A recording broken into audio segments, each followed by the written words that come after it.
तर वडाळा इथे gateway of India metro मार्ग उभारणार आहे। 23,400 कोटींचा निधी त्यासाठी प्रस्तावित आहे। मुंबई नवी मुंबई विमानतळ मेट्रोनं जोडणार आहे। 22,800 कोटींचा निधी त्यासाठी प्रस्तावित आहे। मुंबई महानगर प्रदेशाची अर्थव्यवस्था 140 वरून 300 अब्ज डॉलरपर्यंत नेण्याचा निर्धार त्यांनी व्यक्त केलाय। अर्थसंकल्पातून मुंबईला काय मिळालं पाहूयात। मुंबई महानगराची अर्थव्यवस्था 140 अब्ज डॉलर्सवरून 300 अब्ज डॉलर्सपर्यंत नेण्याचं उद्दिष्ट आहे। वडाळा इथे 130 एकर जमिनीवर जागतिक दर्जाचे स्टार्टअप इनोव्हेशन हब स्थापन केले जाणार आहेत।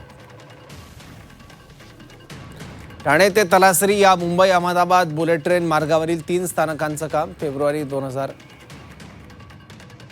विरार बोईसर आणि ठाणे बुलेट ट्रेन स्थानकांच्या आसपासच्या भागांच्या विकासासाठी एक योजना तयार केली जाणार।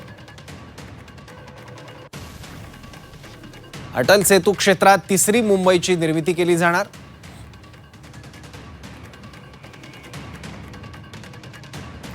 या अंतर्गत कर्नाळा, साई, चिरनेर, रायगड, पेण आणि नवी मुंबई आंतरराष्ट्रीय विमानतळ परिसर ग्रीनफील्ड डेव्हलपमेंट सेंटर म्हणून विकसित केला जाणार। मुंबई, पुणे व नागपूर शहरामध्ये एकूण 490 किलोमीटर लांबीच्या मेट्रो मार्गिका उभारण्याचे काम हाती घेण्यात आले असून त्यापैकी 173 किलोमीटर लांबीच्या मार्गिका वाहतुकीसाठी खुल्या करण्यात आल्या आहेत। तसेच आगामी वर्षात 50 किलोमीटर लांबीच्या मार्गिका वाहतुकीसाठी खुल्या करण्याचे नियोजन आहे। सन 2029 पर्यंत आणखी 165 किलोमीटर लांबीच्या मेट्रो मार्गिका या सुरू करण्यात येणार आहेत। वडाळा ते gateway of India Mumbai metro मार्गिका 11 हा 23,487 कोटी रुपये किमतीचा पूर्णतः भूमिगत प्रकल्प हाती घेण्यात आला आहे। या प्रकल्पाचा विस्तार धारावी पुनर्वसन प्रकल्पातून पुढे वांद्रे उपनगरीय स्थानक व वांद्रे टर्मिनस पर्यंत करण्याचे नियोजन आहे। मुंबई विमानतळ आणि नवी मुंबई विमानतळ यांना जोडणारा मुंबई मेट्रो मार्ग 8 हा 22,862 कोटी रुपये किमतीचा प्रकल्प हाती घेण्यात येणार आहे।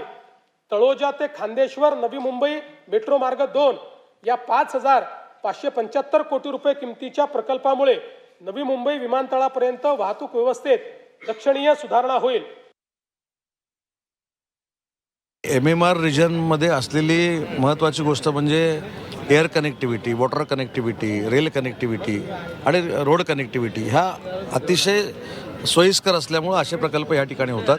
तिसऱ्या मुंबईची संकल्पना देखील मुख्यमंत्री मोदयांनी मांडलेली आहे आणि शेवटी मुंबई हे आंतरराष्ट्रीय शहर आहे।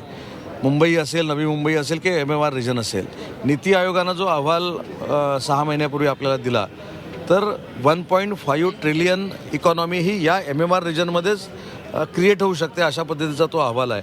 आणि त्याच्यामुळे मला असं वाटतं की MMR रिजनमध्ये फार मोठ्या जर योजना येत असतील तर त्याचा नक्की इम्पॅक्ट महाराष्ट्राच्या अर्थकारणावर नक्की होतो।